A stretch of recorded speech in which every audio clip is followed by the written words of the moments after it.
بسم الله الرحمن الرحيم. السلام عليكم كسو دواada Safi channel oo aan kaga hadalno arrimo faa'iido u leh bulshadeena. Maanta waxaan ka hadlaynaa dhuxusha iyo faa'iidadeeda ama waxa dhulkan looga yaqaano activated charcoal. Charcoalka marka faa'iido badan ay u leedahay caafimaadka bini'aadamka, siyaabo badan ayaa loo isticmaalaa khaasatan xagga hospitaalada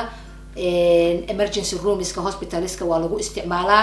marka uu qofka sumoobo sumaha qaar like alcohol poisoning markii qofka ay ku dhacdo ama sumaha qaar uu qofka ay jirkiisa galaan waxa loo isticmaalaa inay sunta jirka ka soo nuugto caloosha ilaa mindhicirada xitaa dhiigga haday raacdo hospitaalada waa loo isticmaalaa dhaqaatiirta ayaga yaqaan limidka isticmaalaan dhuxul ay isticmaalaan inay sunta qofka sumoobay ay kaga soo nuugaan koow waa ogtihiin oo Soomaaliya markaan joognay markaan yara waxa arki jiray haweenka uurka la dhuxushay cuni jireen because waxay u cuni jireen labaday ka biin jirtay marka habkaas anaga wuu isticmaali jirnay waxa kale oo loo isticmaalaa ilkahan ku cadaysan jirnay Soomaaliya markii la joogay ilkaha way u fiican tahay bakteeriyada ay ka dilaysaa way cadaynaysaa waxa kale oo loo isticmaalaa hadda oo la bartay dhulkan aan joogno Weska in wajiga productyada wajiga lagu qurxisto ama face mask ha ahaato ama face scrub ha ahaato in loo isticmaalo in wajiga lagu qurxisto xaq qurxeed loo isticmaalo waxa kale oo loo isticmaalaa in macnaheedu hadii wax ku qaniinaan bug bites oo kale hadii wax ku qaniinaan like kaneeco ama I don't know bugs waxyaabaha yaryar ee dadka qaniina ay ku qaniinaan oo kale meeshii uu bugga ka qaniinay hadaad marisid waa ku fiicnaysiinaysaa suntay ka soo nuugaysaa waxa ugu muhiimsan oo loo isticmaalo oo aan videogan u sameeyay oo aan idin sheegaya waxay tahay aynaan ogeyn sunta maska Soomaaliya dadka masa qaniino maska qofka uu qaniino charcoal dhuxul hadii inta loo qasal lana cabsiyo inta la tumana meesha maska uu qaniinay la saaro oo inaan out loo isticmaalo gudahana laga cabsiyo qofka dhuxushii inta la tumo oo saliid yar lagu qasana nabarkii la saaro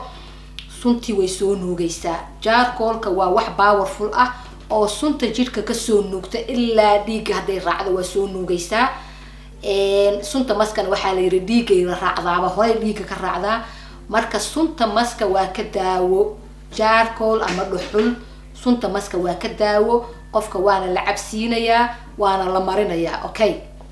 waxa kale oo aniga aan u isticmaalaa oo gurigeyga aan u isticmaalaayo hubo oo aan idin sheegayna waxay tahay markay caruuraha xanuunsadaan matag guriga keenaan oo lama matago iskuulada matagiya iyo qashina laga soo qaadaa caruurta ay matagto waxa sameynaysaa dhuxul ma ahayaa dhuxushan oo maxay to barbecue-ga lagu sameeysto kama hadlaayay waxaan ka hadlayaa dhuxusha oo dhuxushi geedka aan ka hadlayaa dukaamada way taalaa iyadoo tablet ay taalaa tabletka iska fiiri gelatin uu leeyahay asoo capsule ah midaan gelatin lahayn gado or midka gelatin kale ba hadaa gadatid oo aad capsule ka daadisid oo budadeeda aad isticmaashina waa heli kartaa marka capsule-kaas aad soo qaadaysaa biyo yar aad ku qasaysaa hal capsule ama laba capsule korkiisa ay ku qoran tahay hadaad doontid inta aad cunaysid hadii kala xabad ama labo biyo yar aad ku qasaysaa ilmaha cabsiinaysaa dhowr saacadood marka joogtid hadana waa cabsiinaysaa wixii qasqaskaas iyo matagaas keenay cunugaas way ka soo saaraysaa wuuna ku nafisayaa matagaasna meeshaas uu ku tagayaa waxa kale oo nin dhakhtar uu ii sheegay oo family-ga ah in aniga meeshan biyaha kaga qastay ay ka sii fiican tahay in coke lagu qaso Coca-Cola iyo capsule-kaas aad furaysaa budada aad ka daadsanaysaa dhuxusha Coca-Cola iyo waxaad isku qasaysaa maxay ahayto iyo dhuxusha isku qasaysaa waad cabaysaa taasa ka si fiican laakiin anaga coke gurigeena lagama isticmaalo marka arinta coke ma tijaabin laakiin waxaan tijaabiyay biyo cad iyo charcoal-kaas isku qasaysaa ilmahaas mataga wuu joojinayaa ana ka sameeyay cidna lama weydiinayo kow marka dhuxushaas waxay naga caawinaysaa sunta ay jirka ka soo nuugtaa hadii aad tahay qof dawo qaata oo aad rabtid inaad dhuxushaas isticmaashid